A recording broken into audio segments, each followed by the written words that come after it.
Welcome to the Deep Dive. We're going on a deep dive today through the history of the petroleum industry. You sent me this Wikipedia article, and I have to admit, it sparked a lot of curiosity in me. We use oil every day, but I don't really know much about where it all began. I've invited a true expert to guide us on this journey. Well, thanks for having me.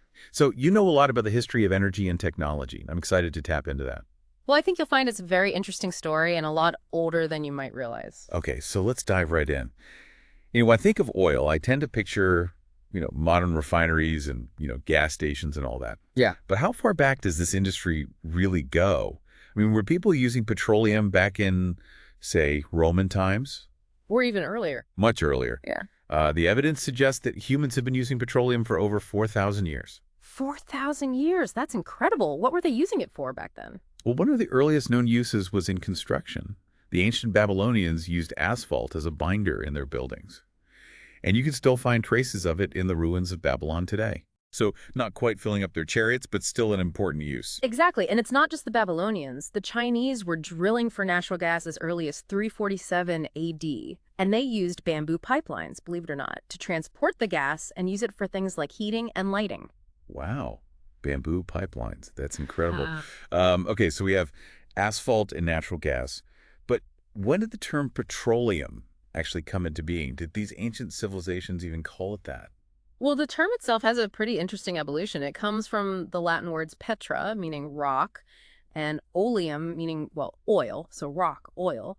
But that term didn't really become common until much later. Early civilizations used a lot of different terms like naphtha and bitumen, depending on the form of petroleum they were using. Rock oil. Hey. I guess that makes sense, right? Coming from the earth. So we had these ancient civilizations using it, calling it different names. But when did we start to see something that resembles, the industry that we know today with refineries and more complicated processes? Well, the 18th century is when we start to see a shift. We begin to see the emergence of small-scale refineries, though they were nothing like the massive complexes that we have today. Yeah, I can't imagine. And these early refineries were mainly focused on producing kerosene, which was becoming a popular alternative to whale oil for lighting. Ah, kerosene lamps. My grandmother actually still has one of those. So this is where we see the demand for oil as a fuel source starting to really take off. That's right. Whale oil was becoming scarce and expensive, so people needed a better alternative, something more affordable and more readily available. And that need led to a lot of innovation and exploration as people around the world were searching for new sources of oil and better ways to refine it. So I'm guessing that's where Edwin Drake and his famous oil will come into the picture. I remember learning about that in school. Drake's well in Titusville, Pennsylvania in 1859 is often cited as a pivotal moment, and for good reason. He was able to successfully drill for oil using a steam-powered drilling rig. And it's considered by many to be the birth of the modern petroleum industry in the United States. But you mentioned earlier that the Chinese were drilling for natural gas centuries ago, right? That's right. Drake's well wasn't the first oil well, but it was significant for a couple of reasons. First, it proved that oil could be extracted from the ground in a way that was controlled and could be commercially viable. And second, it really set off a massive oil boom in the United States. Okay, so it wasn't about being the first. It was about being the catalyst for large-scale production. You got it. And while Drake gets a lot of the credit, there were other pioneers who were working around the same time, and they made really significant contributions. Okay, so tell me about them. I think this is where things start to get really exciting. Yeah. Who were these other oil pioneers? So around the same time that Drake was doing his thing, there was a Scottish chemist named James Young, and his initial observation of oil actually came from a rather unexpected source. A coal mine. Wait, oil in a coal mine? How is that even possible? Well, that's what Young wanted to figure out. He noticed oil seeping into a coal mine, and he realized it could be valuable. He started experimenting and eventually developed a method for distilling oil from coal and creating what he called paraffin oil. So Scotland was ahead of the game when it came to refining oil. In a way, yeah. Young's discovery actually led to the establishment of the world's first true oil refinery in Scotland in 1851, a few years before Drake's well. And this paraffin oil was a much cleaner burning alternative to whale oil. So I guess that need for a better lamp oil really drove a lot of innovation in the mid-1800s. Were there other people besides Young who were making kind of big discoveries in this area? There were. There was a Canadian geologist named Abraham Gessner, and he developed a way to refine kerosene from rock oil seeps, which is basically unrefined petroleum that, just oozes from the ground naturally. So instead of coal, he went straight to the source. Yeah. Pretty clever. Gesner's kerosene really made an impact. It was even cleaner burning than Young's paraffin oil. And like Young, he was a savvy businessman. He ended up establishing companies in Canada and the U.S. to produce and sell his kerosene. So Young and Gessner, they really laid the groundwork for the oil boom that would follow Drake's well. It's really fascinating to see how these kind of parallel innovations were happening all over the world. But while this was happening in Scotland and Canada, what was going on in, say, Europe in terms of oil exploration and production? So while the U.S. was having its oil boom, Europe was also making some big advancements. In 1854, a Polish inventor named Ignacy Łukasiewicz, he developed his own method for refining kerosene from rock oil, much like Gesner. It's amazing how these different people were working on very similar things. Exactly. Łukasiewicz's innovation led to the creation of the world's first rock oil mine in Poland, which obviously fueled the growth of the oil industry there. So the mid-1800s really seemed like a period of intense innovation and development. Any other notable advancements during this time? Yeah, actually, this era saw the emergence of the first large-scale oil refinery, the Rafov refinery, which was built in Ploiedi, Romania in 1856. It was a massive operation for its time, covering over 4 hectares. Wow, an entire city lit by oil. That must have been quite a sight. It was, and it solidified Romania's position as a leader in the early oil industry. In fact, they were actually the world's top oil producer for a time, even ahead of the U.S. and Russia. Romania, that's not something you hear every day. But I imagine things shifted as the industry continued to grow. Right. The discovery of the Bradford oil field in Pennsylvania in 1875 put the United States back in the lead. This oil field was so productive that it actually shifted the balance of global oil production for a while. So it was a bit of back and forth, vying for the top spot. So the late 19th century seems like it was a race for dominance in the oil industry. What happened next in this global oil saga? Well, by the end of the 19th century, the balance of power shifted yet again, this time to the Russian Empire, specifically the region of Azerbaijan, which became the dominant force in global oil production. But of course, the story doesn't end there. The 20th century brought even more dramatic changes, shaping the oil industry as we know it today. It's fascinating. We've covered so much ground already, from ancient asphalt to kerosene lamps to the beginnings of global oil production. I'm really curious to see what happens next. Well, that's a story for our next deep dive. We'll explore the rise of the automobile, the impact of world wars, and the complex geopolitical landscape that has shaped the modern oil industry. I can't wait. This is all so interesting. Welcome back. Yeah, I'm ready to jump into the 20th century. Perfect. So we left off with the Russian Empire kind of dominating the scene as the 20th century began, but this period really brought some big changes to the industry. Yeah, what were some of the major developments during this time? Well, the early 1900s saw a lot of new oil discoveries happening all over the globe.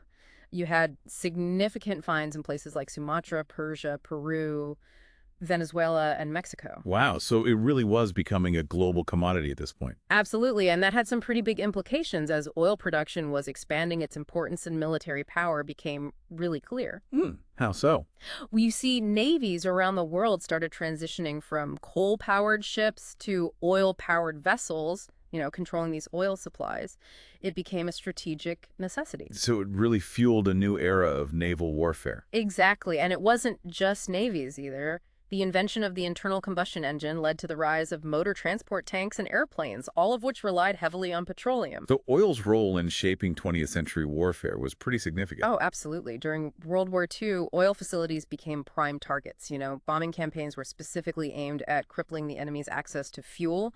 It really showed just how important oil had become. Yeah, it's kind of crazy to think how something that started as a source of lamp oil became so crucial in global conflicts. It really highlights that connection between energy and power. So with oil production soaring and demand just skyrocketing, was there ever a concern about running out?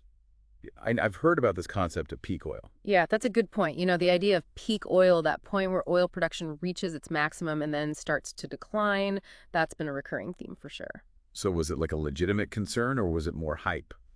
Well, the whole narrative around peak oil has been pretty complex and it's evolved over time. Initially coal was still the main energy source. It wasn't until the mid 1950s that oil really took over. Right, and then came the energy crises of the 1970s. Exactly. Those crises in 73 and 79 really brought the idea of peak oil to the forefront. People were worried about depletion and those soaring prices. But then there was the oil glut in the 1980s. Right. Increased production and lower demand led to an oversupply of oil, which eased those fears of immediate scarcity. So was peak oil a false alarm then? Well, not necessarily. While that glut provided some temporary relief, the discussions about peak oil resurfaced in the 2000s, driven by growing demand, particularly from those emerging economies like China. So it seems like this peak oil thing is a really complex issue with no easy answers. Yeah, it is. So where do things stand today? Are we running out of oil? Is that the question? Yeah, I guess so. Well, it's a really nuanced situation. Oil is still a critical commodity, especially for things like transportation fuels and as a feedstock for all sorts of industrial chemicals. But those concerns about climate change and the push for renewable energy, those have added a whole new dimension to the conversation. So we're still really reliant on oil, but there's this growing awareness of its environmental impact. Yeah, exactly. And then in recent years, you've seen the rise of hydraulic fracturing, or fracking as it's known. Oh yeah, I've heard a lot about fracking, both good and bad. It's definitely been a game changer. It's enabled us to access oil and gas reserves that were previously unreachable, particularly in shale formations, and this has significantly boosted production, especially in the United States. Interesting. So who are the main players in the global oil market these days? Is Russia still at the top? Well, as of 2023, the top three producers are the USA, Russia, and Saudi Arabia. So the U.S. is back on top. That's right. In 2021, the U.S. actually surpassed both Russia and Saudi Arabia in daily production. Wow, that's a pretty big shift. But you mentioned earlier that most of the world's oil reserves are actually in the Middle East. You're right. About 80% of the readily accessible reserves are concentrated in the Middle East, with 62.5% located in what's called the Arab Five, Yeah. Saudi Arabia, the UAE, Iraq, Qatar, and Kuwait. Okay, so even though the U.S. is producing the most oil right now, it doesn't actually have the largest reserves. Right. That's the difference between production capacity and actual reserves. Hmm. And there's another interesting factor at high oil prices. Venezuela could potentially have even larger reserves than Saudi Arabia. Really? I hadn't heard that before. Yeah, it's because of their massive deposits of bitumen. Bitumen, isn't that like asphalt? It's a really thick, viscous form of petroleum, and extracting and refining it is more challenging and expensive than conventional oil. But at high enough prices, it becomes economically viable. That adds a whole other layer of complexity to the global oil picture. It does. The story of oil is far from over as we move through the 21st century.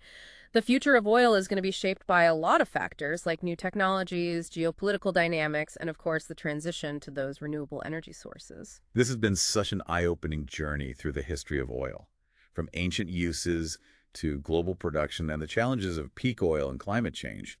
It's clear that oil has really played a pivotal role in shaping our world.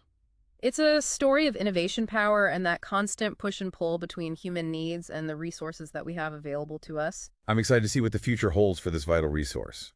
But for now, I think it's time to take a step back and really think about the key takeaways from exploring oil's past. Okay, so we've covered a lot of ground in our deep dive into the history of oil, from ancient civilizations using asphalt to the rise of global production and the complexities of peak oil. And it's really clear that oil has had this massive impact on shaping our world. It really has, and it's a story that goes way beyond just extracting and refining petroleum. It's about the impact that oil has had on our societies, economies, and the environment. Yeah, and that's what I'm really curious about. We talked about the role of oil in warfare, but how has it shaped our everyday lives? Well, one of the biggest impacts has been on transportation.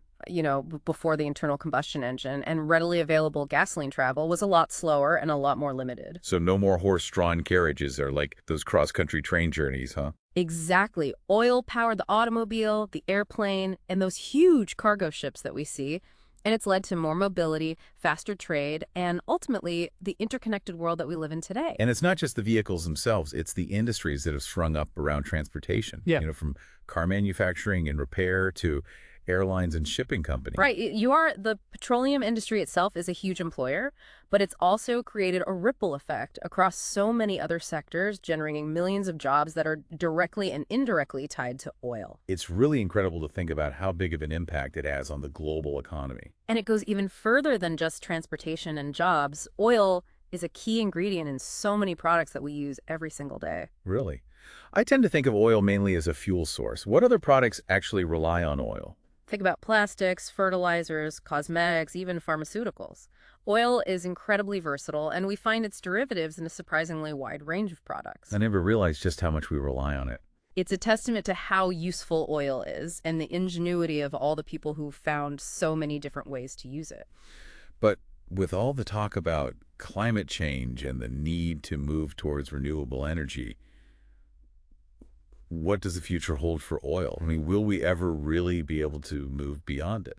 That's the million-dollar question, isn't it? And unfortunately, there's no easy answer. The shift away from oil, it's already happening. You see electric vehicles becoming more popular, and there are increasing investments in solar, wind, and other renewable energy sources. So are oil's days numbered? It's tough to say for sure. The transition away from oil, it's probably going to be a gradual process, and it's going to come with challenges. What kinds of challenges? Well, the infrastructure that's been built around oil is enormous pipelines, refineries, entire economies that depend on it. Moving away from that is going to take time, investment, and it's going to require global cooperation. And I imagine there will be some resistance from those who benefit from the current system. Absolutely. The oil industry is a powerful force. There's no doubt about that. No. And there will definitely be pushback from those who don't want to see its influence diminished. So what can we do, as individuals in the face of such a complex issue? I think the most important thing is to stay informed and to be engaged. Learn about the history of oil, understand the impact it's had on the world, and learn about the challenges and opportunities that lie ahead. Support policies that promote renewable energy, make conscious choices about your own energy use, and stay curious about how the energy landscape is changing. That's great advice. This deep dive has been so eye-opening for me. I've come to see oil not just as, a fuel, but as this powerful force that's shaped history, economies, and our lives in so many ways. And the story isn't over yet. As we move forward, knowing about the past can really help us make better decisions about the future of energy. Well, thank you so much for sharing your expertise and your insights with us. It's been a really fascinating journey. It's been my pleasure. I'm Yeah. always happy to talk about the history of energy. And for our listeners, we've included some additional resources in the show notes. If you'd like to explore this topic further, keep learning, stay curious, and until next time, happy diving.